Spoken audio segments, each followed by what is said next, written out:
কিমান দৰমহা পায় ভাৰতীয় ক্ৰিকেট দলৰ অধিনায়ক বিৰাট কোহলীয়ে? কিমান দৰমহা পায় ৰোহিত শৰ্মাই? কিমান দৰমহা পায় মহেন্দ্ৰ সিং ধোনীয়ে? জানিবলৈ চাওক আমাৰ এই ভিডিঅ'টো। BCCI বিশ্বৰ সবাতোকৈ ধনী ক্ৰিকেট বৰ্ড। ধনী ক্ৰিকেট বৰ্ড হিচাপে বিশ্বৰ অইন ক্ৰিকেটাৰৰ তুলনাত ভাৰতীয় ক্ৰিকেটাৰসকলে বেছি দৰমহা পায়। ভাৰতীয় ক্ৰিকেটাৰসকলৰ দৰমহা 4টা গ্ৰেডত নিৰ্ধাৰণ কৰা হয়, ক্ৰমে A+, A, B, C। A+ গ্ৰেডৰ ক্ৰিকেটাৰসকলৰ বছৰি ইনকাম 7 কোটি টকা। A গ্ৰেডৰ ক্ৰিকেটাৰৰ বছৰি ইনকাম 5 কোটি, B গ্ৰেডৰ ক্ৰিকেটাৰৰ বছৰি ইনকাম 3 কোটি আৰু C গ্ৰেডৰ ক্ৰিকেটাৰসকলৰ ইনকাম হ'ল 1 কোটি। এইটো হ'ল তেওঁলোকৰ ফিক্স দৰমহা।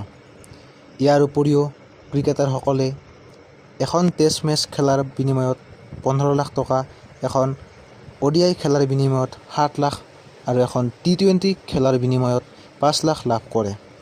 ভাৰতীয় ক্ৰিকেটাৰসকলৰ ভিতৰত A+ত বিৰাট কোহলী, ৰোহিত শৰ্মা, যশপ্ৰীত বুমৰাহ অন্তৰ্ভুক্ত।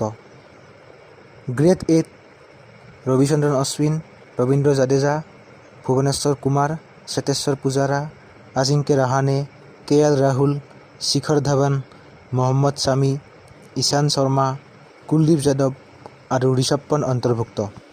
আনহাতে গ্ৰেড Bত ঋদ্ধিমান সাহা, উমেশ যাদৱ, যুজবেন্দ্ৰ চেহল, হাৰ্দিক পাণ্ডিয়া, মায়াংক আগৰৱাল অন্তৰ্ভুক্ত আৰু গ্ৰেড Cত কেদাৰ যাদৱ, নৱদীপ চৈনী, দীপক চাহাৰ, মনীষ পাণ্ডে, হনুমা বিহাৰী, শাৰ্দুল ঠাকুৰ, শ্ৰেয়াছ আয়াৰ, ৱাশ্বিংটন সুন্দৰ অন্তৰ্ভুক্ত। আপোনালোকে হয়তো এতিয়া ভাবি আছে যে মহেন্দ্ৰ সিং ধোনী ক'ত? মহেন্দ্ৰ সিং ধোনীৰ নাম কিয় নাই? আচলতে মহেন্দ্ৰ সিং ধোনীয়ে 2019 চনৰ ৱৰ্ল্ড কাপ ফাইনেলৰ পিছৰে পৰা ক্ৰিকেটৰ পৰা কিছু আঁতৰি আছে। সেইবাবে বৰ্তমান BCCIৰ কণ্ট্ৰেক্টত MS ধোনী অন্তৰ্ভুক্ত নহয়। গতিকে আজিলৈ ইমানেই। আমাৰ ভিডিঅ'টো ভাল পালে লাইক কৰিব, শ্বেয়াৰ কৰিব, লগতে আমাৰ চেনেলটো ছাবস্ক্ৰাইব কৰিব। ধন্যবাদ।